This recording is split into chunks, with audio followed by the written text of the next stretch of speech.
Je voudrais en premier lieu remercier la Chambre des députés italienne qui a invité l'Internationale des services publics pour s'exprimer pendant cette session. En ma qualité de secrétaire général de l'ISP, nous représentons 20 millions de fonctionnaires dans 166 pays du monde entier. Et je suis très honorée d'être parmi vous et de pouvoir vous parler de la négociation des traités internationaux.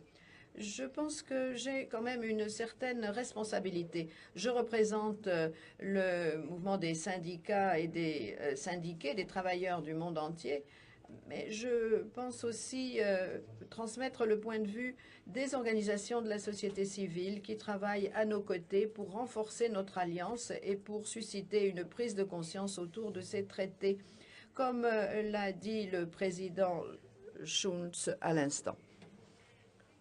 Nous sommes d'avis que l'accès aux services publics comme les soins de santé, l'éducation, l'eau, le respect de l'environnement sont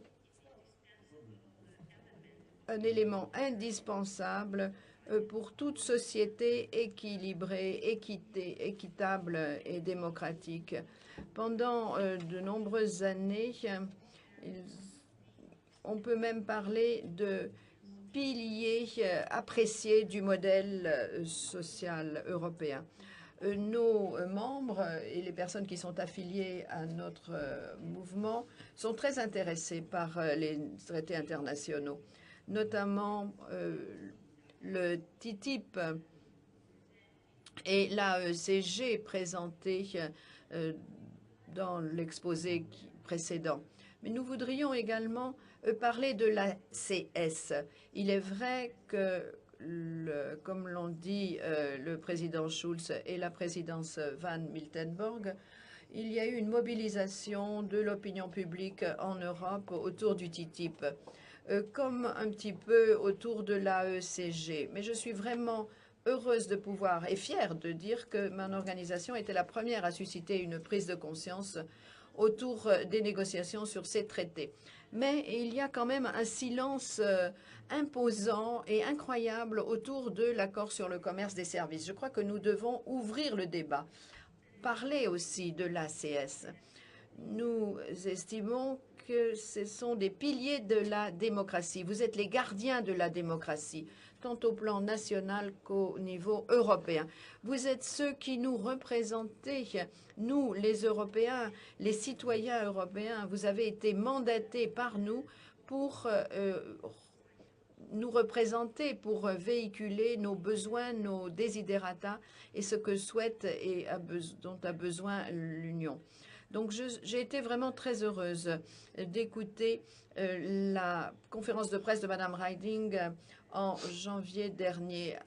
Elle a bien indiqué que ce processus serait largement ouvert et que l'Union européenne et le Parlement européen n'auraient jamais été mandatés pour négocier les accords sur l'environnement ou l'eau, ou les services. Je pense qu'elle avait raison, elle avait tout à fait raison, mais nous avons eu également ces autres révélations sur le lanceur d'alerte.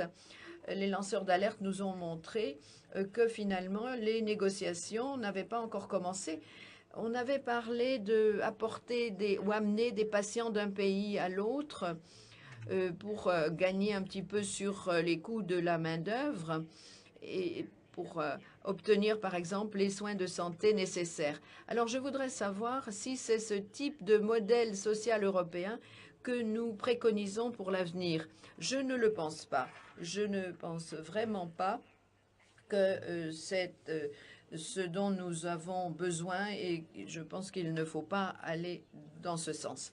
Pour ce qui est du TTIP, il y a quelques jours en Europe et aux États-Unis, des manifestations ont rassemblé des centaines de milliers de personnes qui préconisait la transparence. En fait, nous ne sommes pas contre le commerce. Nous sommes favorables aux échanges qui pourraient offrir des emplois décents, honnêtes, avec des rémunérations normales, disons, respectant notre monde, notre patrie commune, nos valeurs communes.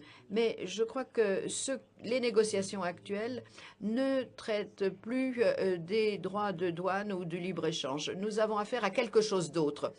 On parle de transparence. Eh bien, ce mot de transparence a été souvent prononcé. En septembre, nous avons rencontré les représentants du Congrès américain et on nous a dit que les membres du Congrès n'avaient aucun accès au texte négocié sur l'ACS, pardon. Donc, nous ne pouvons pas avoir un mandat blanc sur cet accord sur le commerce des services. En tant que citoyen, et vous, en tant que parlementaire européen, représentant des citoyens européens, vous avez besoin de consulter vos partenaires pour mieux comprendre ce que nous souhaitons, ce que nous voulons.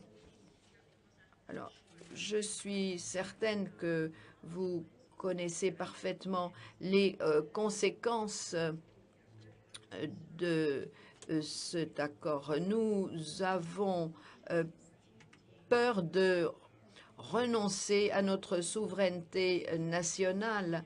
Et je crois que les parlements risquent de renoncer à leur spécificité, à leur mandat visant à la négociation de ce type d'accord. Donc, je vous demande de réfléchir au rôle et au mandat qui vous a été confié. Je pense qu'il faudrait ouvrir le débat et entamer une consultation avec la société civile au plan national et au plan européen également. Parce qu'il serait très dangereux assigner au Parlement uniquement un rôle de rejet ou d'approbation. Je crois qu'il faut savoir ce qui se passe, partager avec nous nos attentes et nos desiderata. Puisque j'ai la parole, j'en profite pour vous rappeler qu'il ne s'agit pas simplement de parler de ce nouvel accord sur les échanges commerciaux. Nous voulons parler également d'autres textes qui sont négociés avec le CELAC, avec le Mercosur, nous avons par exemple des accords de libre-échange avec des pays africains. Et pour toutes ces négociations, je vous demande de respecter les normes de travail et les normes de protection de l'environnement. Veillez à ce que lorsque l'Union européenne signe un traité bilatéral avec un autre pays, les réglementations qui visent à contenir les flux migratoires, comme par exemple dans le cas de la Libye il y a quelques années, et cela risque d'ailleurs de se passer à nouveau avec l'Érythrée. Donc, veillez à ce que ces dispositions ne figurent pas dans le traité. Nous avons besoin de transparence. Pensez également aux centaines de milliers de personnes qui perdent leur vie en Méditerranée chaque jour. Merci. Donc, je me sens rassurée par les critiques qui ont été mentionnées pendant le débat. Je suis rassurée également par les paroles prononcées par le président Schulz et un grand nombre d'entre vous, faisant entendre que la société civile doit être impliquée, que le processus doit rester ouvert. Il me semble qu'il est grand temps de dévoiler les responsabilités partagées entre les parlements nationaux, les gouvernements nationaux, la Commission européenne et le Parlement européen. Je crois qu'il y a une certaine confusion alimentée souvent par les partis politiques qui fait qu'ils veulent se soustraire aux véritables responsabilités qui leur incombent. Ce débat me permet d'avoir une certaine confiance. Je pense que nous pouvons ouvrir une nouvelle phase qui n'est pas celle de la divulgation des traités qui sont en cours de négociation, mais je pense que nous pourrons lancer un nouveau processus au plan national et européen un processus où les organisations de la société civile, les syndicats et les travailleurs pourront être entendus. Comme l'a dit la présidente du Parlement grec, il ne s'agit plus d'une question qui relève de la douane, du service douanier ou uniquement du commerce. Il s'agit d'un problème beaucoup plus vaste et le fait d'assimiler les pays aux entreprises ne rend pas service aux citoyens européens, aux citoyens du monde entier. Merci.